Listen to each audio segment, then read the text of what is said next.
નમસ્કાર. ગુજરાતમાં આજે લોકલ બોડીના ઇલેક્શનો છે અને એમાં વધુ મતદાન થાય એવી મારી સૌને અપીલ પણ છે. કારણ કે ગરમીનો પારો વધતો જવાનો છે ને આજે જે આગાહી છે એ પ્રમાણે ખૂબ ગરમી રહેવાની છે. એવા સમયની અંદર જ્યારે ઠંડક છે એવા સમયમાં જલ્દીથી મતદાન કરવા માટે નીકળવા માટે મારી સૌને વિનંતી છે. હું બહેનોને પણ વિનંતી કરીશ કે તમે ઘરના લોકોને પહેલાં મતદાન કરાવ્યા પછી ચા નાસ્તાની વ્યવસ્થા કરો.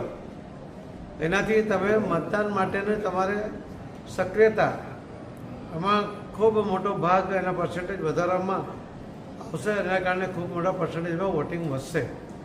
યુવાઓને પણ મારી વિનંતી છે કે જે 18 વર્ષના યુવાનો પહેલીવાર મતદાન કરવાના જવાના છે ત્યારે આ લોકશાહીની પ્રક્રિયામાં એમનો અધિકાર જ્યારે પ્રાપ્ત થયો છે ત્યારે એ પોતે તો મતદાન કરે પરંતુ પોતાના ઘરના અને પોતાના મિત્રોના એ બધાના મતદાન થાય કે નહીં એની પણ ચિંતા કરે.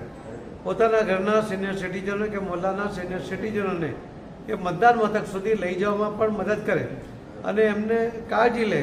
એમને લઈ જવામાં કોઈ અનુકૂળતા ના હોય તો થોડી મદદ પણ કરે. એ પણ મારી યુવાઓને પણ વિનંતી છે, બહેનોને પણ વિનંતી છે, સિનિયર સિટીઝનને પણ વિનંતી છે કે આ તમારા અધિકાર તમે વર્ષોથી ભોગવતા આવ્યા છો. તમે સિનિયર સિટીઝન ભલે થયા પણ તમારા અધિકારથી વંચિત રહેવા માંગતા નથી. એ વાત જ્યારે લોકો સુધી જશે ત્યારે લોકોને પણ મતદાન કરવાની પ્રેરણા મળશે. તો આપ સૌ સમયસર જલ્દીથી મતદાનના અધિકારનો ઉપયોગ કરો અને બાકીના પણ લોકોને મતદાન માટે પુરસ્કૃત કરો એવી મારી નમ્ર વિનંતી છે. ધન્યવાદ.